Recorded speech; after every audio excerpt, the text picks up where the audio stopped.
দে তোরা আমায় নূতন করে দে নূতন আভরণে, দে তোরা আমায় নূতন করে দে নূতন আভরণে।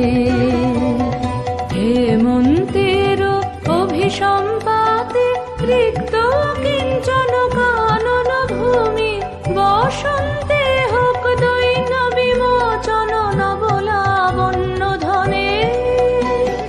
শূন্য শাখা লজ্জা ভুলে যাক পল্লব আবরণে।